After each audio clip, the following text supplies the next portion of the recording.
bienvenidos y bienvenidas a Entre Pedagogas, el podcast donde mezclamos ciencia, educación, creatividad y uno que otro juego para no olvidar que aprender también es divertido. Soy Jessica, estudiante de pedagogía, y hoy vamos a hablar de un tema que enciende la imaginación, salva clases complicadas y transforma grupos completos: la creatividad en el aula. Para este episodio contamos con un invitado que domina la palabra hablada, escrita y dramatizada. Un maestro de español en secundaria que vive todos los días el reto de hacer que un grupo de adolescentes no solo hablen, sino que quieran hablar. Bienvenido y gracias por acompañarnos. Gracias, Jessy. Un gusto estar aquí con ustedes y pues para divertirnos un ratito y platicar sobre esta creatividad en el aula, con todo el gusto. Iniciaremos con una dinámica llamada impro de palabras. El objetivo es romper el hielo a través de activar la creatividad inmediata y demostrar cómo la improvisación puede aplicarse en el aula de forma divertida y accesible. ¿De acuerdo? Yo voy a agarrar una palabra. Toco examen sorpresa. Te voy a pedir que agarres una categoría sorpresa. Narrador dramático. Ocupo que me digas una oración con esa palabra. Una oración con examen sorpresa. Sí. Bien, voy a utilizar la tercera persona. Se me ocurre decir: el maestro llegó corriendo y les dijo a todos los chicos: muchachos, hoy tenemos examen sorpresa. Ahora ocupo que lo digas con la condición extra. Con narrador dramático. Eran las 7 de la mañana, todo estaba bastante helado en Ciudad Guzmán, Jalisco. Juanito, que era el primer alumno, estaba titilitando de frío. De repente llegó el maestro y le dijo: vamos a tener examen sorpresa. Y a Juanito se le quitó el frío de un solo segundo. Vamos a empezar con la entrevista.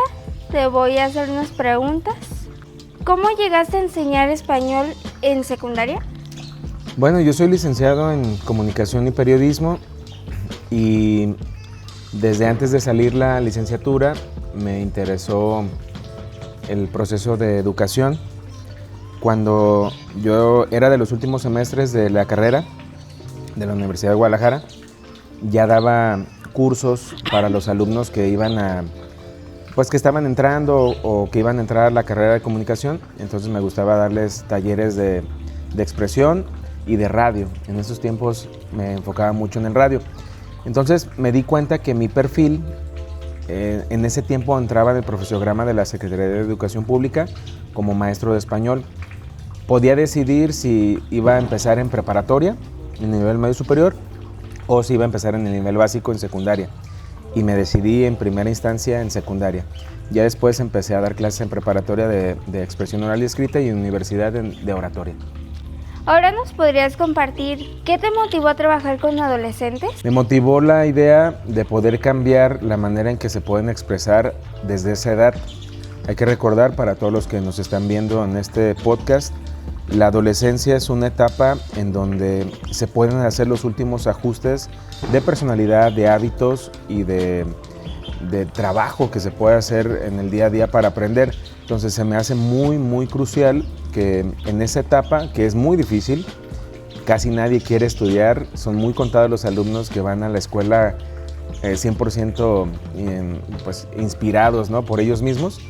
Entonces ese reto, que es bastante complicado, se vuelve más atractivo porque una vez que logras ver que un alumno aprende algo o le gusta el proceso del aprendizaje, es muy satisfactorio como maestro y te motiva para seguir haciéndolo.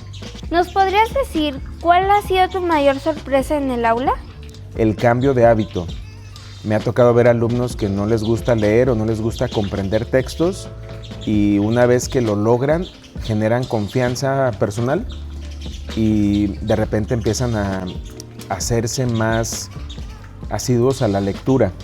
Esa ha sido una sorpresa muy, muy grata porque ellos no se la creen al principio, dicen no me gusta la lectura y de repente de manera inconsciente se empiezan a ver que ya compraron el libro, que ya le agarraron el libro a su papá que tenía empolvado en la biblioteca de su casa o en la repisa. Esas sorpresas son muy gratas porque muchos lo aceptan y otros no, pero de ahí ya no hay una vuelta para atrás porque les gusta pues continuar con el proceso de lectura. Ahorita entrando un poco del tema de creatividad en el aula, vamos a hablar sobre la creatividad y la docencia. ¿Nos podrías decir qué significa para ti creatividad en el aula? La creatividad en el aula personalmente la veo como la manera de interpretar las cosas de manera original, inesperada. La gente ya espera pues lo que ha vivido antes. El alumno y el maestro somos mucho de comparar con otros maestros, con otras experiencias pedagógicas, educativas. Entonces la creatividad nace cuando haces algo diferente, algo original. Por supuesto que a todo mundo nos gusta lo original, lo nuevo. Ahí es donde nace esta expresión y siempre he creído que todos tenemos esa capacidad. Nada más es enfocarnos, saber lo que ya se dijo, lo que ya hicimos y agregarle un rastro, una figura de novedad. Ahí está la creatividad. ¿Nos podrías decir cómo se vive la creatividad en una clase de español? Sin duda, creo que la creatividad se puede vivir al hacer el tema. Fíjate, ese es un punto importante. Muchas veces cuando yo inicio un proyecto nuevo en secundaria, prepa, universidad, yo les digo, no parten de cero. No es que no conozcan esto que les voy a hablar, ya han visto géneros narrativos, ya han visto lo que es el verbo, ya han visto lo que es la ortografía, las tildes, acentos. Entonces, esa creatividad nace cuando yo les digo, no vamos a partir de cero, sé que ya conocen el tema, pero lo vamos a ver de una manera distinta, un enfoque completamente nuevo, para que lo que ustedes ya aprenden o ya saben de este tema, lo puedan poner a prueba, pero que le puedan agregar un nuevo enfoque, un nuevo matiz. Ahí es donde yo creo que se vive esta creatividad, porque estoy muy convencido de que hay alumnos que dicen, eso ya lo vimos, ¿por qué vamos a volver a ver un tema que ya me enseñaron en la primaria, en la secundaria, en la prepa? ¿Por qué? Entonces, cuando ya lo haces presente y programas al alumno diciéndole, sé que ya no es algo nuevo para ti, pero lo vamos a transformar, ahí es donde nace la creatividad en el aula. ¿Nos podrías comentar qué diferencia hay entre creatividad libre y estructurada? La creatividad libre tiene que ver con lo espontáneo. Cada quien tiene una manera de pensar distinta, son originales, son sueños, son personalidades. La libertad se basa en que sea espontáneo, no esté planificado ni esté dentro de un texto ya hecho. Hoy en día la mayoría de la gente quiere utilizar la inteligencia artificial para hacer todo, guiones, historias, y eso no es libre, porque les digo a mis alumnos, se nota cuando una inteligencia artificial fue utilizada para un texto, porque siempre termina de una manera como queriendo justificar por qué lo hizo. Yo cuando leo los trabajos les digo, esto es IA, y no está mal, pero está limitada. Entonces, lo que es libre es original, es espontáneo. Y la estructurada, que podemos enfrascar en esa categoría a la inteligencia artificial, te sirve, pero ya es algo reusado, reutilizado. No quiero decir que una sea mejor que la otra, pero hay creatividad que nos sorprende mucho el poder escuchar una idea nueva de alguien que no conoce tanto, pero que en ese momento se le ocurrió. Ahí está la libre. Y la estructurada, alguien que estudió, que ha repasado, que ha analizado las cosas y con base a un antecedente de datos genera una idea. Creo que es una excelente combinación entre los dos tipos de creatividades, y sin duda la gente puede optar por la que más les guste o la que más se le haga fácil. ¿Puede cualquier docente fomentar creatividad? Sí se puede, siempre y cuando tenga claro el objetivo de la clase.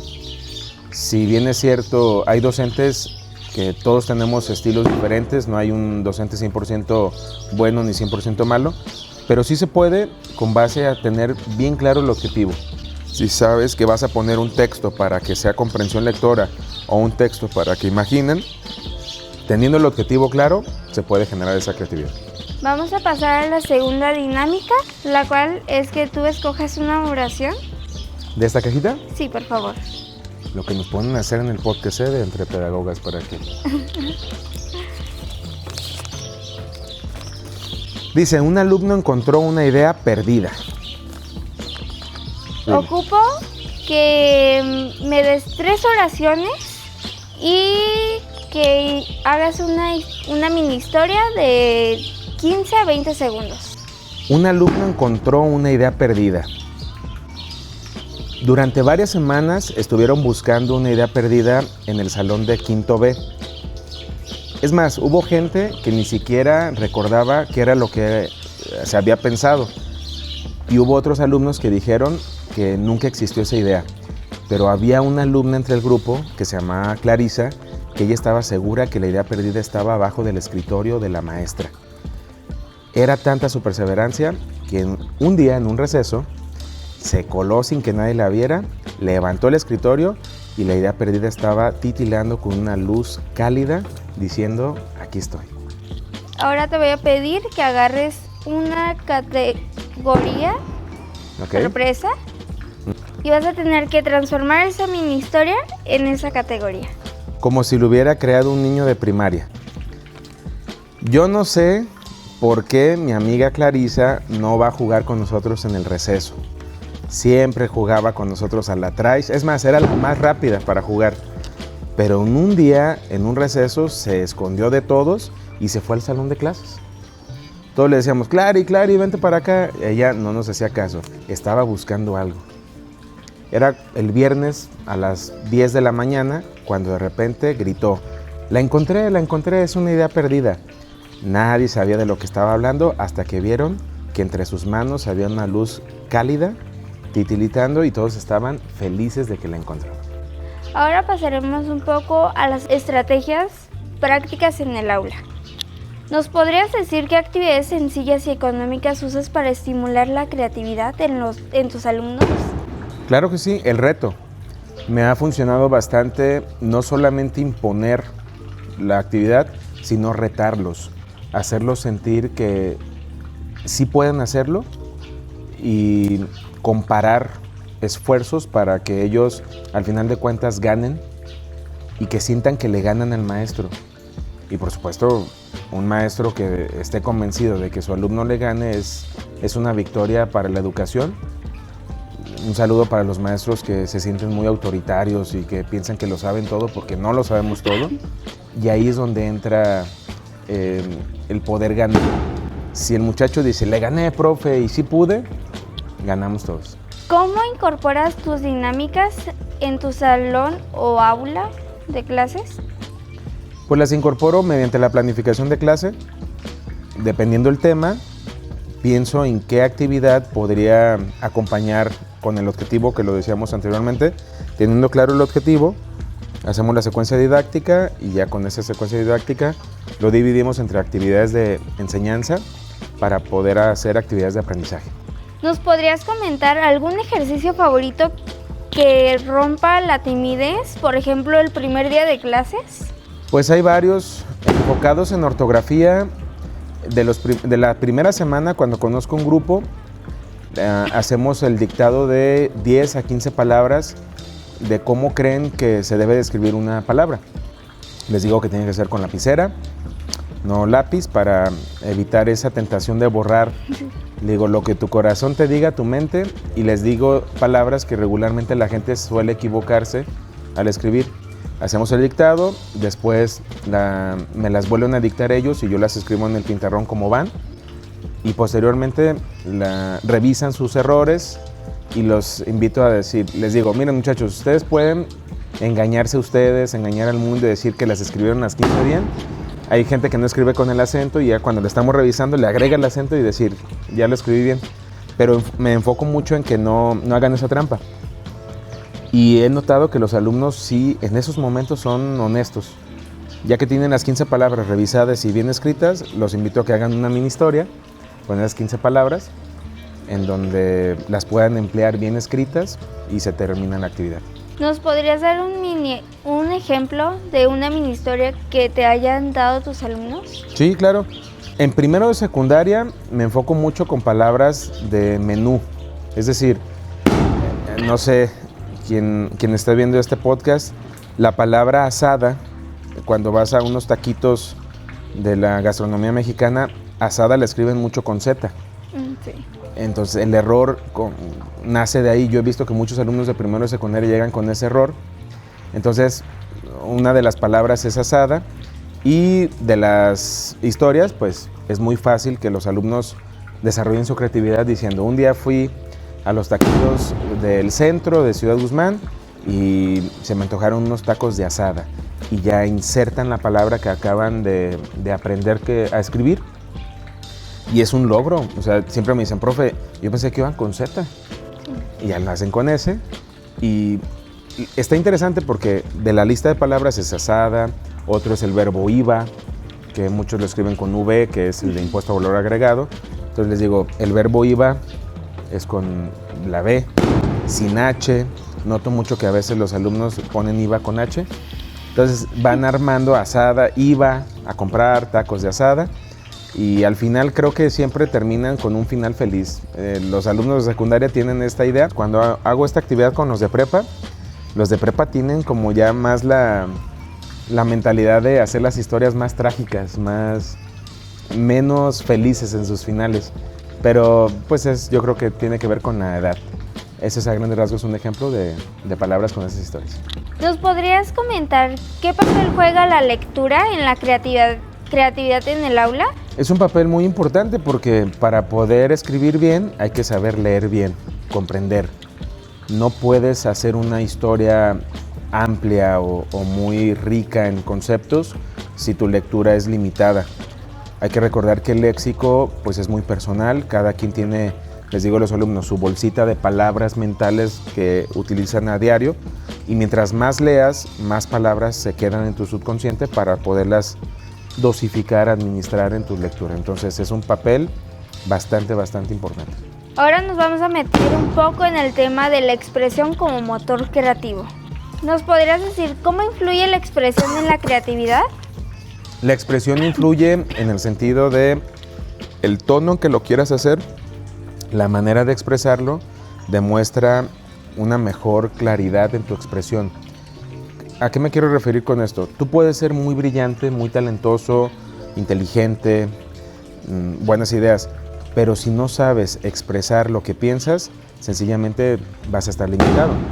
Entonces, aquí entran muchos factores que después podríamos analizar en otro podcast, pero es el tono de voz, la manera de alargar las palabras, la manera de hacer las pausas dramáticas. Si empiezas a trabajar en esos tonos de expresión, tu creatividad, tu expresión va a ser más vistosa. A lo mejor tú puedes pensar en alguien que conoces o que has conocido en el pasado que le va muy bien en todo, en matemáticas, que es muy brillante, que es muy pensante, pero a la hora de exponer se traba o tartamudea o hace muchas pausas, pero tú sabes que es muy brillante. Entonces ahí entra la expresión y es algo que se practica, sí se puede mejorar. Hay gente que nace con ese talento y hay gente que necesita practicar para tener ese talento. Ahora nos podrías decir qué técnicas usas para que pierdan el miedo a hablar. Pues hay varias, dependiendo la edad y el contexto de la persona que quiera hacerlo, pero la primera que me ha funcionado mucho con mis alumnos, bueno, quiero aclarar que he tenido alumnos adultos de 30, 50 años y he tenido alumnos adolescentes de 12, 15 años. Cambia mucho, pero en un promedio que sean más grandes de los 15 años, la técnica que más favorece al perder el miedo es autocriticarse. Muchos años han dicho que hablar frente a un espejo te sirve para mejorar. Realmente hay gente que no le gusta verse al espejo. Eso es una limitante. Pero la mayoría de la gente tiene celular hoy en día. Entonces, la primera técnica que es para ver qué tipo de alumno o alumna va a ser durante toda la sesión que le administro es grabarse con la cámara frontal, 30 segundos, 1 minuto máximo, y autocriticarse. Es perder ese miedo porque no le puedes engañar a nadie lo que está grabado. Microexpresiones como en las manos, su tono de voz. Hay gente que no lo tolera, dice, yo no quiero ver mi video, no quiero escuchar mi voz. Esa técnica es, insisto, muy profunda y no nada más hacer una sola práctica, sino constantemente una vez a la semana, y nos sirve para tener una biblioteca de avances en cuestión de su expresión. ¿Nos podrías decir qué mitos existen sobre la expresión en adolescentes? Seguramente han escuchado este mito que es, cuando vayas a hablar en público, imagínate a la gente desnuda o en ropa interior. Es un mito que muchos alumnos me han dicho, es que me dijeron que para no estar nervioso antes de hablar, me imaginé algo chistoso, algo a la gente desnuda o a la gente con ropa interior. Ese es un mito, porque lo único que estás haciendo es distraerte de tu propósito comunicativo. Habrá gente que le funcione, pero tendrías que tener una atención dividida de maestra para poderlo hacer. Si te estás enfocando en imaginar un escenario ficticio con tu público que te va a escuchar, no creo que sea muy conveniente que enfoques tu energía mental en hacer eso antes de hablar. Entonces ese es un mito, no lo considero algo real. Insisto, puede haber gente que le funcione, pero realmente no es conveniente. ¿Te gustaría pasar a la siguiente dinámica? Sí, me gustaría pasar a la siguiente dinámica. Hagámoslo. Se llama objeto misterioso. En este caso es una hoja de papel. Okay. Tienes que inventar, imaginar, usar tu creatividad al 100%, dándome un uso alternativo o una mini historia. Dice, ahora explícalo como si fuera un objeto mágico. Una hoja de papel y la tengo que explicar como un objeto. Como si fuera un objeto mágico. Sí. ¿Con una mini historia? Sí. Muy bien. Jessica se levantó ese día con un presentimiento. Algo diferente iba a cambiar en su día. Se dirigió a la UPN, algo nerviosa, porque sentía que en cualquier momento algo iba a suceder. Llegó al salón, como de costumbre, dejó su mochila. Esta vez no la aventó, porque regularmente la aventaba en la butaca, y de repente sintió como el vibrador de un celular a todo lo que daba. Se fijó dentro de su mochila y había lo que era una hoja de papel. La hoja de papel se sentía más pesada que de costumbre. Jessica no podía creerlo. Lo tomó con su mano derecha, con el pulgar y el índice. Le costó trabajo levantarlo y era una hoja de papel que podía meter su mano dentro. Era una especie de portal mágico. Ella tenía la duda de si todo el cuerpo podía cruzar al portal y a dónde podía llegar ese portal, pero le daba miedo descubrirlo. La maestra llegó, les pidió que se sentara. Ella lo hizo, pero tenía en su mente descubrir qué tenía ese papel. Pidió permiso para ir al baño, se llevó el papel y cuando llegó al baño se dio cuenta que... Y ahí termina la historia.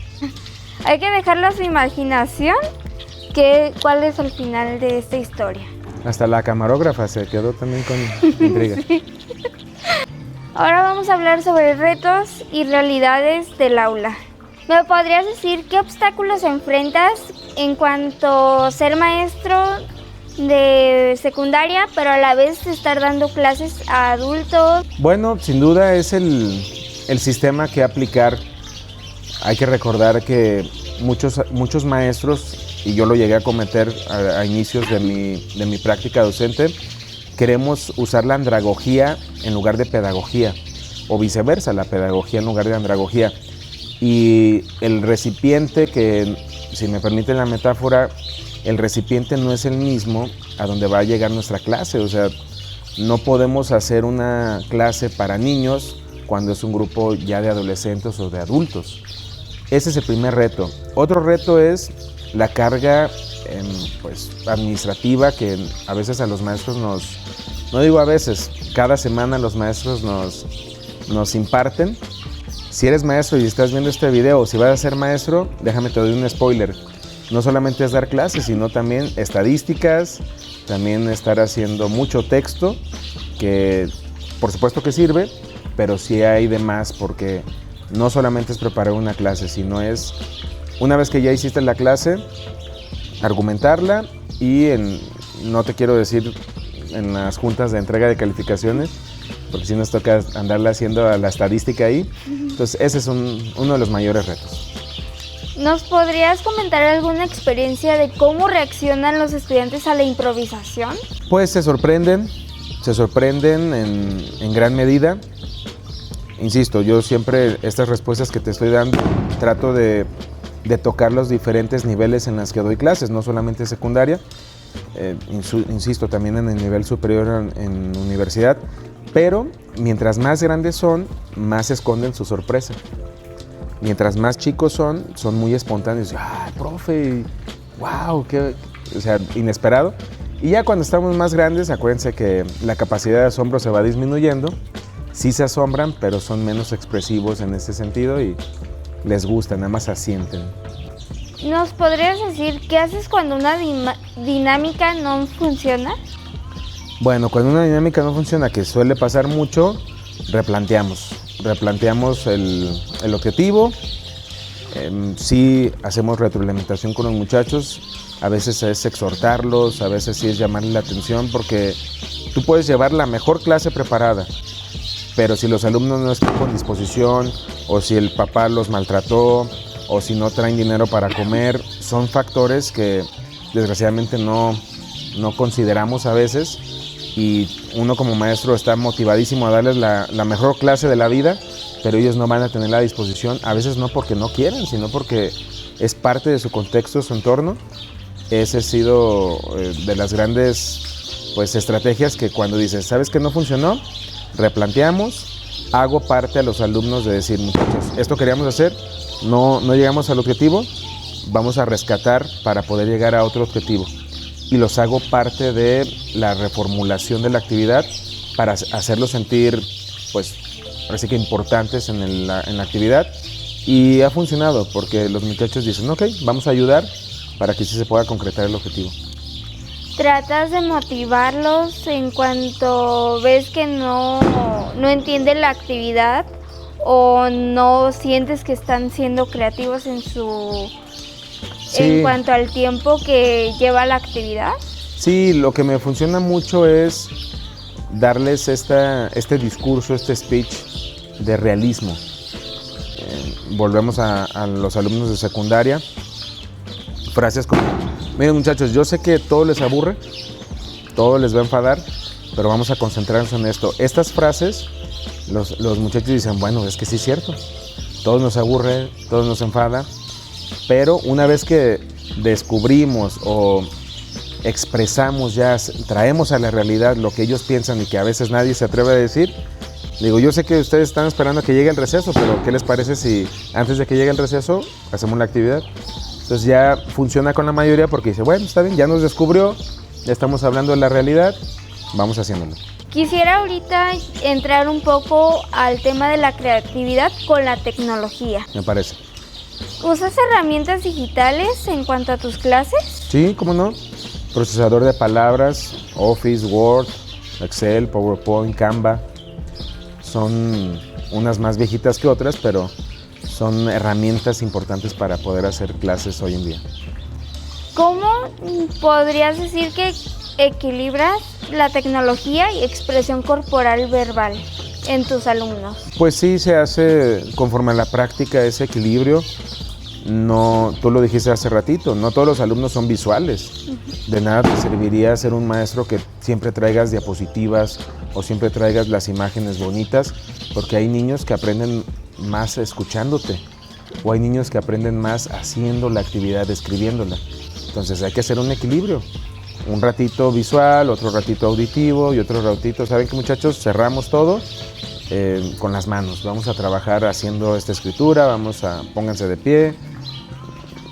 En la hoja de papel, una hoja de papel en blanco, a veces puede ser hasta más potente que una presentación de PowerPoint. Eso es algo muy valioso. Y es que ya, mira, y eso es algo muy lógico, y te va a servir también a ti cuando estés en el magisterio de lleno. Te vas a dar cuenta que desgraciadamente la mejor clase no es la que se vea más bonita, o donde estén callados, o donde estén como soldados. No, se pensaría que es la mejor clase, pero no. La mejor clase es donde ellos sepan que aprendieron algo nuevo. Sí. Y a veces el aprendizaje sale de manera muy espontánea y dice, es que con ella aprendí esto. Pueden haber aprendizajes muy básicos que se supone que ya lo deberían de traer y no lo traían. Por ejemplo, con este profe aprendí a poner la fecha arriba para recordar cuándo escribí esto. Y eso se supone que en preescolar lo deben de aprender de la fecha, ¿no? Sí. Pero tengo alumnos de universidad que lo aprenden hasta en la universidad. Entonces, la organización del aprendizaje es más importante que dar una clase magistral con inteligencia artificial y con videos y demás. Desgraciadamente es ese enfoque. Ahora nos podrías decir un momento más creativo vivido en todos tus años de experiencia. Sin duda se me viene a la mente, en preparatoria había una clase de literatura que estaba dando en un colegio y yo les ponía a hacer una ficha de lectura con base a un libro que ellos elegían. Y se me hizo muy interesante la creatividad que una alumna en aquellos años hizo, porque no solamente se apegaba a hacer una paráfrasis de lo que leía, sino que ella hacía un dibujo de lo que leía. Es decir, si leía un párrafo, 5 líneas, 10, ella, para no olvidar lo que leía, dibujaba lo que le hacía pensar esa lectura.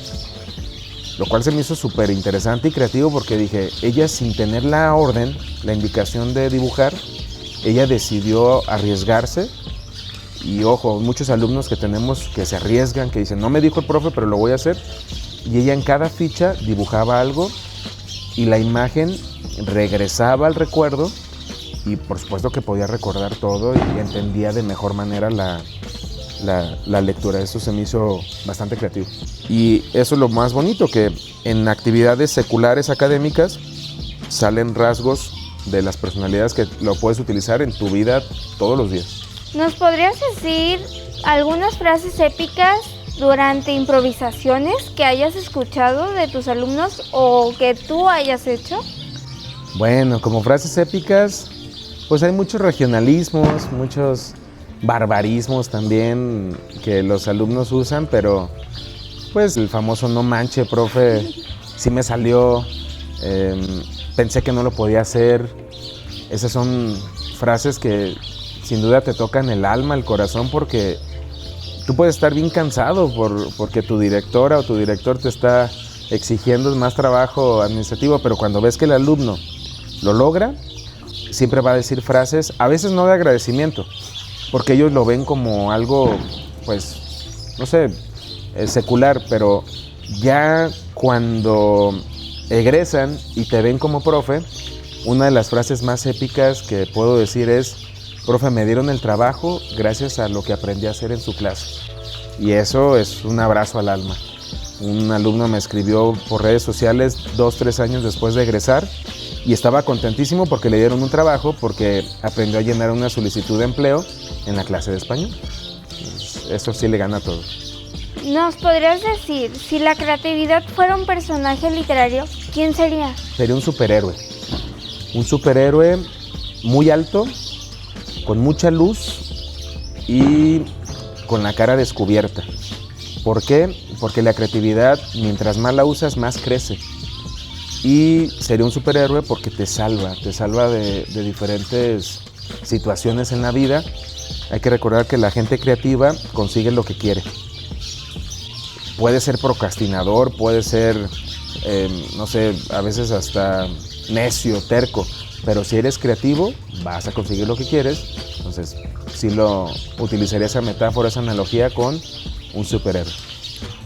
Para terminar, ¿me podrías responder 3 preguntas? Por favor, adelante. ¿Qué recomendarías a docentes que desean formar creatividad? Yo recomendaría que revisaran sus objetivos, no trataran de abarcar mucho, solamente objetivos muy específicos y que reten a los alumnos, no impongan. Si se vuelven muy hábiles, pueden imponer retos, pero que esos retos hagan, como lo mencioné anteriormente, hagan creer que los alumnos les ganaron a ellos y van a aprender cosas. ¿Cómo sería tu aula creativa ideal? Tendría que ser un aula donde todos se vieran las caras. Este acomodo circular o de herradura sería lo mejor, porque a veces los alumnos también te ayudan a regular a los otros alumnos. Mucho se ha criticado el acomodo de un salón de clases que no ha cambiado en más de 60 años y hasta más, que siempre es el modelo de la conferencia donde el profe que lo sabe todo y escupe conocimiento. Regularmente hay que cambiarlo, hay que modificar ese tipo de acomodos No tampoco dejarlo siempre, pero creo que ese es el reto. Un aula creativa sería uno donde no se sientan los alumnos en el mismo lugar, que no haya una rutina de acomodo. Bueno, muchas gracias por acompañarme en este podcast. Un placer. Ahora sí, llegamos ya al final. Recordemos que la creatividad no es un lujo, es una herramienta que transforma la forma en que los adolescentes leen, hablan y se expresan. Hasta el próximo episodio. Bye. Hasta luego.